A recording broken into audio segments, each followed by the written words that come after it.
All right, happy Sunday, everyone. I'm not sure if my sorry, give me a moment. Let me check in. Ooh, it's a beautiful Sunday, sunny Sunday today. Right, so I'm at Otto Place, right outside the showroom.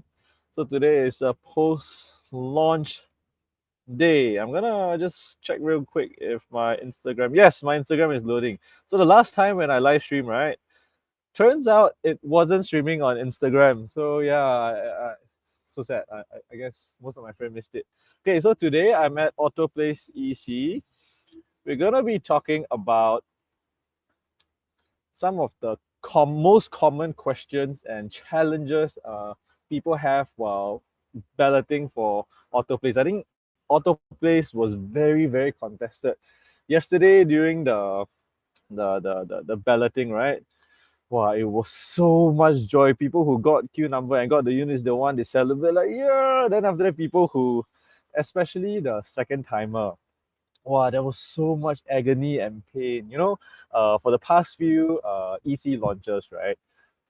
Typically, around 3 p.m., 2:30, 3 p.m., then the second timer slots were completely filled. But auto place, right? One plus, gone already. The 30% quota was gone, close shop. Then, oh, I tell you, imagine you're like, just 5 or 6 places after. Wow, the agony, experienced agents will tell you, oh, 2 p.m. around your timing, 2 p.m. got chance. 1 p.m. gone already, all closed shop already, 30% quota filled up. So it was agonizing. Okay, so just to give a brief stats on yesterday's launch, 58% of Auto Places unit was sold yesterday. Yeah, it was very emotional. Uh, so for those second timers who have uh, gotten a queue number but haven't been able to bid, the next time you can bid will be 19th of August. Yeah, so currently it's 58% sold. So out of 600 units, there's still 200 plus units left.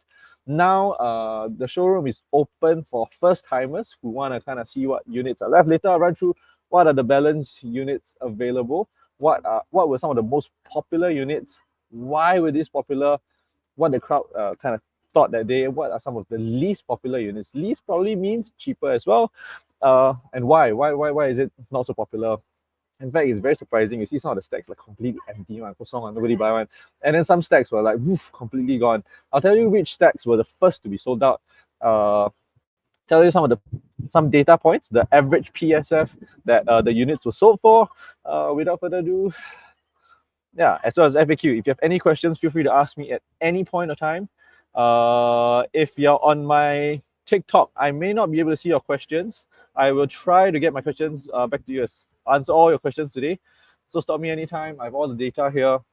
Yeah, I'm here to get started. Okay, so first up, let's look at give me a second. Let me just set this up.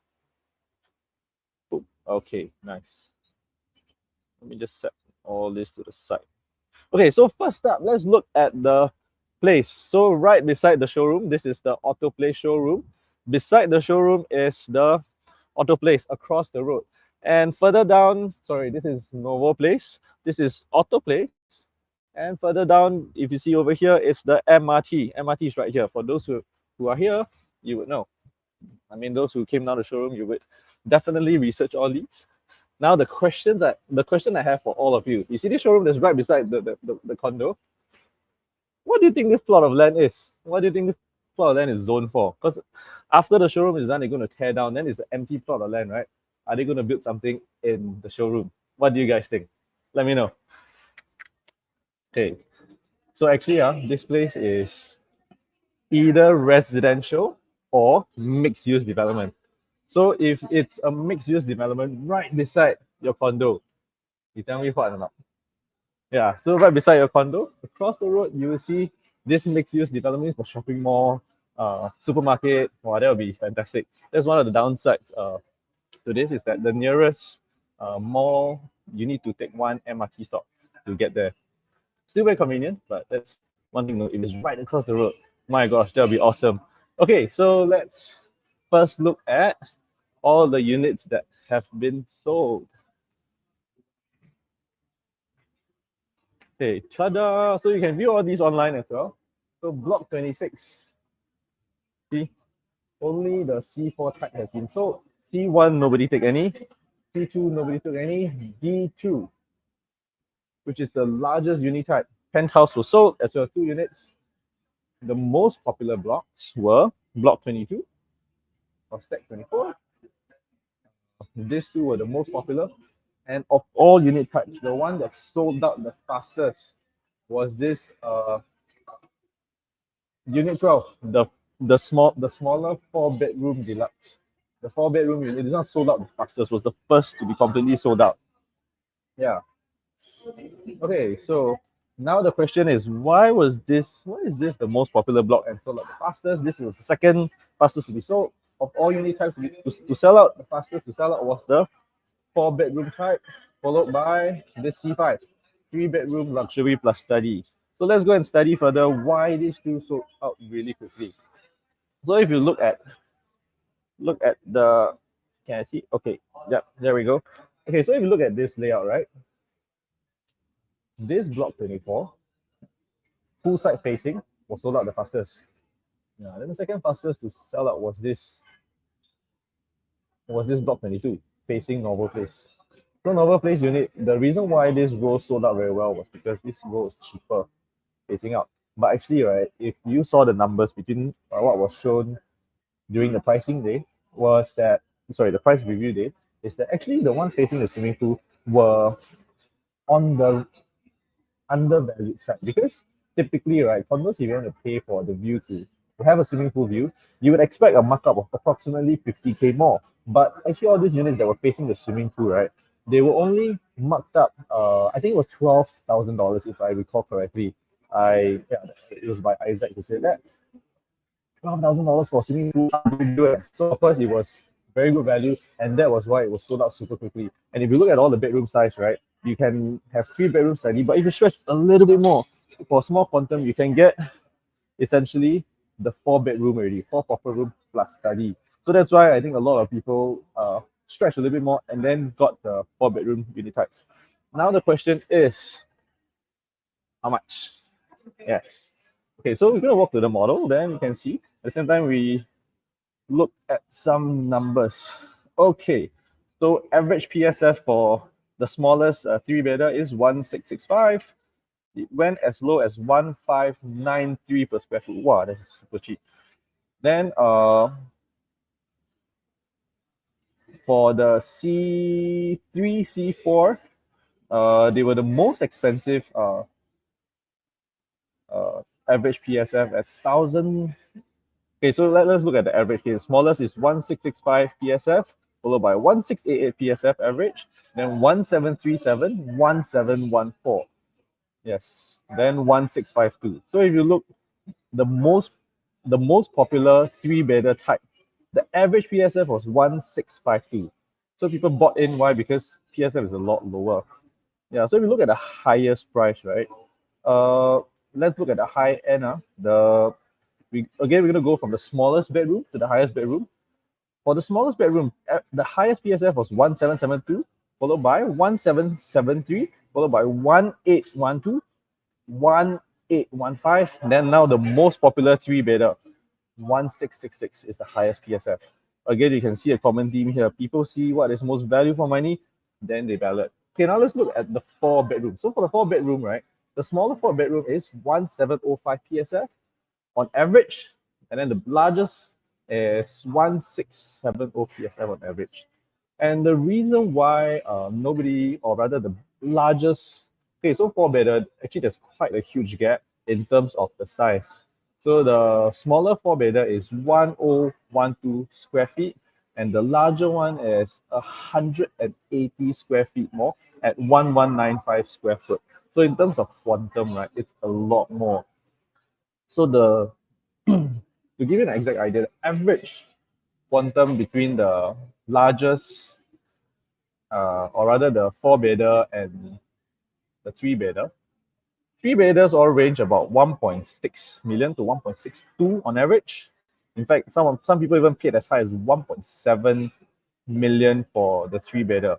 But the 4-bedder, the smaller one, starts at 1.72. So for 20K more.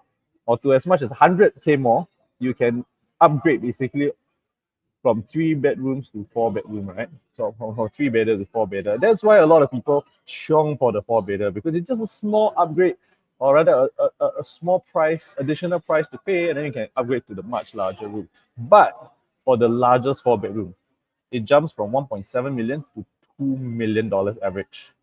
Yeah, 1.72 average to 2 million average. Well, that's a huge jump, eh? And bear in mind, right, because of the loan limit, people no longer can get the full loan of for the additional price. So meaning to say that the extra 300K, most people have to pay either by showing funds or full cash. So 300K extra down payment was so much money, right? So that's the challenge of selling the largest unit. Yes. So okay. Now let's look at some of the questions.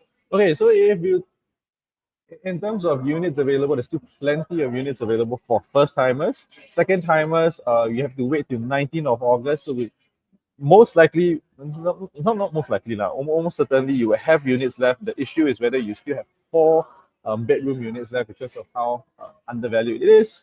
But if it's gone, actually, if you look at the PSF, you're looking at like 1,700 PSF compared to your nearby condos such as your Sora or the Nis, which are really, really popular new launches around the area, or even Hillock Green in Lentor there. PSF for those condo range anywhere from averagely 2,000 to 2,200 PSF. So it is still a discount of 300 to 400 PSF discount for pretty much any units that you buy here. So that PSF, if you translate by 1,000 PSF, would yield at least 300 to 400K of savings compared to your alternatives compared to an EC, right? So buying a condo in today's age for a 300 to 400K discount, there's no guarantee that you make money, but it is still a relatively safe entry price. Like, you won't worry, hard to lose money. Or rather, you have a huge buffer before you start losing money. Because if you buy this condo, right, at a 400K discount, the moment your EC finishes its MOP, you sell the same price as them. You already earn 400K. You don't even need to talk about breaking new highs. But for other people who bought in at, let's say, $2 million for their 4 bedder, right? Now they have to sell like 2.4 million. That's a stretch. Yeah, whereas people who buy in for 1.7, they sell $2 million, they make a pot of gold already. Okay, now let's look at some of the common questions that people have when it comes to this place. Okay, so car park. There is 70% car park is how much? 600 times 70 is 482, if I remember correctly. Okay, so what if you have no car park? Then how? Okay, so car park, if there's not enough car park, what you have to do is you need to get season parking for car parks around. It is $120 a month for HDB. There's lots of Tengah HDBs around. Then the question is, whether still worth it or not? Actually, if you count 120 a month times 12 months times 10 years. Let's say you stay for 10 years. The total car park cost would be $14,400 compared to a 500K discount from, 3 to 400K discount compared to nearby condos. It's still a relatively good deal. Of course, one of the key selling points for this condo is that it is near the MRT. So if it's near the MRT, do you expect more than 70% of the owners here to drive? My guess is it will not be fully utilized now. So if you can see this is 4 minutes walk to this MRT and 2 minutes walk to this MRT. But over here, I don't know why there is no traffic light to cross. Hopefully someone can appeal and get this done. So then traffic light across, 2 minutes walk to this MRT. You just need a car. Okay, so next question is, yes, for this condo, right? I think 600 units is a good size because I've heard a lot of people giving me feedback that actually for Oriel companies, or those 1,000 to 2,000, 1,500 to 2,000 units kind of condos, getting or booking the function room. Like over here, you have quite a lot of function room in this lower portion. Lower portion here, you see a lot of function room. So what a lot of people shared was that getting those facilities are like, you need camp 2359 the moment it's midnight. You need to chong for the function room because there's just so many people vying for that few function rooms. But over here, because it's 600, it is relatively comfortable to book these facilities. Will that really pan out? I'm not very sure, but I trust in what other uh, owners who stayed in very big developments what they share. So another common question people ask is, what about the rubbish chute? Because if you look at the development here, right? So usually the lift is here, rubbish chute will be like here. Sorry, the lift will be here, then the rubbish should be here. Uh, is it gonna be smelly? Is it gonna be bad? What I read is that over here what they use is a pneumatic rubbish chute, which means that the moment you put the rubbish inside it, there's a suction that sucks the rubbish down. Unlike your regular condos, where it's generally just a refuse you put in. Then some people they don't tie their bag up nicely. Then what happens is that it creates a lot of smell. So having this suction would prevent a lot of odor and ensure that the rubbish is clean or cleared a lot more effectively. Yeah. So what I understood from the developer is that there was not the smells from this new technology. Yeah. Okay. So additionally, for those of us who live in HDB, myself included, we don't have a lot of experience understanding how condos are like. So condos over here, they actually have a cleaning lady to clean the corridor area. So unlike HDBs, the cleaning lady do clean the corridor area daily, and some of them they're nice enough to even like arrange our shoes for us outside our house. So yes, they do clean the common area. So therefore, smell and dirt is one less problem to worry about. Okay, so in terms of finishing as well, I think it was also one of the top questions that people asked. Are the furnishing for the three different unit types different? Because sometimes, or some developments, it happened before, like the three-bedder and the four-bedders have different furnishings. And why they have different furnishing is, of course, you want to distinguish, you buy a bigger unit, you have more premium finishing.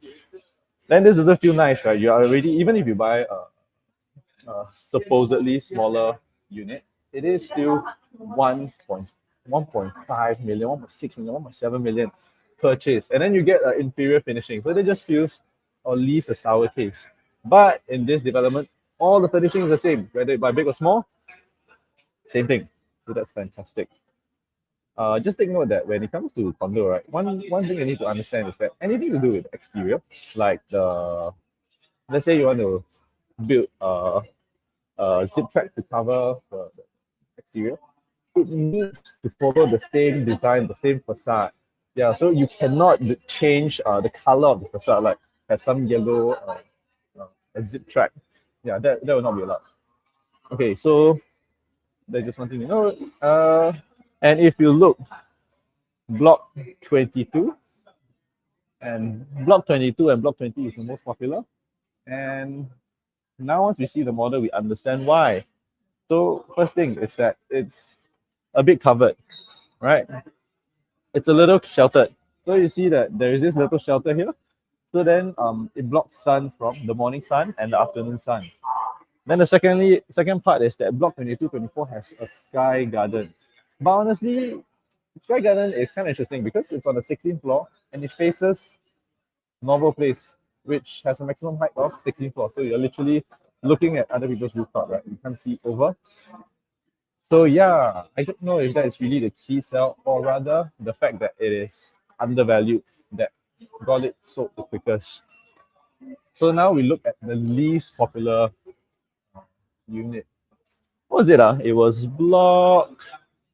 What was block 20? Let me go and check again. Which is the least popular unit. Then I'll run through with you on analysis to why. We're going to see the model why this was the least popular, because you see the map from the top. It's very different from seeing it in person.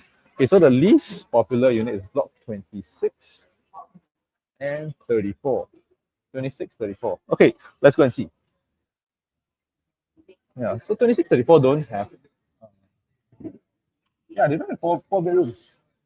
Wait, let me see again. Sorry. They don't have 4 bedrooms. Oh no, they have. Block 34. Even 34, the least popular block, it's actually the entrance. The 4 bedroom is almost fully sold. Left with last three. If you want a penthouse, 4 bedroom, still have block 32, penthouse. No, not penthouse, ground floor. Penthouse sold already. Penthouse is this one. Block 20. Block 20 penthouse is still available. Yeah, this one ground floor. Okay. 这个卖了啊 Block 30. C5 for Billa leh. Because quite cheap, the C5. I realized the PSF.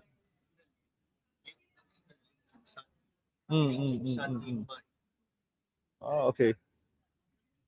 Okay, so yeah, by the way, guys, just to let you guys know, the early bird discount is over because yesterday was the last day you get early bird. I do hear of people appealing to try to get the early bird discount, but I think it's no longer applicable. You can try ask your agent to fight for you and give the reasons. Okay, so block 28 is the least popular. So this is block 28, the least popular block. No, this is not the least popular. Block 34 is the least popular. So yeah, straight away, the first thing you notice in terms of exterior is that it is 4 floors lower than the rest. It is the nearest to PIE. So of all, right, I think this one is, no, this block 32 is nearest. Block 34 is the second nearest of about 55 or 70 meters from PIE Expressway. It is most vulnerable to the sun. That's another factor. Then now we move over to the other block, block 26. Okay, I see why block 26 is least popular. This is block 26, the very first block here. So you know, the first thing you notice is that block 24. This one protrudes out. So if I stand by this side, you can see it protrudes out. So this means people who have this, they have partially blocked view of the swimming pool, right? Because this is blocked by this wall. So you can't even see the full swimming pool. Whereas block 20, yeah. So that's one challenge. Swimming pool, a little bit blocked. That's a challenge. Secondly, it's beside the MRT. So this way is facing the MRT. Apparently, people dislike facing the MRT more than facing the highway, which makes sense. People in MRT, they're not focused on the road. They can look at you. Whereas people on the highway, they look at the road. They don't look left and right. And MRT is a lot higher compared to the traffic. Yeah, so that's just one important or interesting observation that we have. Okay, so far, any questions for regarding this new launch? 200 plus units. If you haven't already, please arrange a time, check out this place. If you're looking at all the condos, I highly recommend this. It's a must see development because this is probably one of the few, or in fact, this is the last next to MRT EC for the next, I think, year or two. The next few ECs are super far.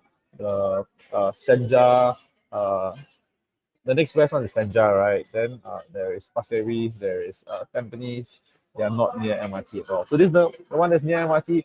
If you are eligible, please do come down. You can always contact me this number to head down and enjoy what this showroom has to offer. We have drinks, we have coffee. Yeah, and they have all the. It's a wonderful environment to kind of look at new property as always. Good experience, nice. Okay, so now let's look at. Yes. Let's see if we have any other questions. If we have questions and you are interested, we can walk through the showroom and talk in more details of the room sizes. Now, what I love is that the ceiling height is tall, man. It's like 2.9 meters height. Most condos only have I think 2.7, right? Here's 2.9 meters, so it feels nice. Not so claustrophobic. And even today, right after it was launched, super crowded. It is still very crowded. You see all the people. Yeah, it is very, very crowded. In fact, this development mostly second timers a lot. And if you know second timers, they have experience. They bought their first HDB. They know what was good, what's bad, and they're wiser, right, onto what to look out for. So they're really eyeing this development. So a lot of second timers trying to vie for this development. This also means in future when you want to sell, people who have bought a home and they're thinking upgrading, hey, this place is chop sweet, very nice to upgrade to. Yeah. Okay. So I did wanted to cover walking through inside the showroom. But actually, I did post a couple of videos like pure walking through the showroom, so you can see all the different unit types without commentary. If you want me to run through with you, me and my team to run through with you, what are the different things to look out for? Can you level the balcony? And the unit comparison between the layout comparison between the different types. Feel free to head down. Drop me a WhatsApp at this number. I'll probably stay for another 5 minutes, see if there's anyone asking any questions. Once again, let's run through the per square foot. So the indicative per square foot was 1,650. The average PSF was slightly higher. The whole development average was closer to 1,700. But if you break down by unit types, actually, it is mostly from the C3 and C4, which were $1,730 and $1,715 on average, whereas the C5 was, and the other unit types, the really small, the smallest three-bedder, as well as the largest three-bedder, was at the average price of 1,665 and 1,652 respectively. So around the indicative price. Of course, now prices are slightly higher because the early bird discount is gone. But the average three-bedroom price would go for about 1.5 to 1.6 million right now. It's probably closer to 1.6 million. And the four-bedroom will go for 1.75 million on average, depending on which unit type you choose. The cheaper unit types are the ones facing Novel Place and the highway. The more expensive ones are the ones facing the swimming pool and higher floor. Okay, right. So we have, in terms of what units available, we have only 62 four-bedders available. To be specific, 11 of the cheaper four-bedders and 51 of the a lot more expensive four-bedders. And in terms of three-bedders, we have a generous amount of 186 three-bedders available, with the rarest, the cheapest and largest five-bedder only have 6 units. Sorry, the largest three-bedder only has 6 units left. Yeah, so the most value for money layout types only have 6 for three-bedder and 11 for four-bedder. So please, if you haven't already, do head down and check out how they look like. I think the show, the smaller four-bedder and the largest three-bedder. Hey, you know what? Maybe because it is the showroom unit, that's why it sold out the fastest. Why? Because it helps people imagine and visualize. So yeah, maybe why these two particular units were sold out the fastest was because it is the showroom unit types. Okay, all right. So so far we haven't had any questions. Once again, if you are keen to find out more, feel free to ask me at this number. I can send you the report for the valuation and numbers for your current house and this current Otto Place EC. A lot of information to help you get started and find out more which units you can explore. And without further ado, I'll see you next time. Take care and stay safe, everyone. Peace and happy Sunday.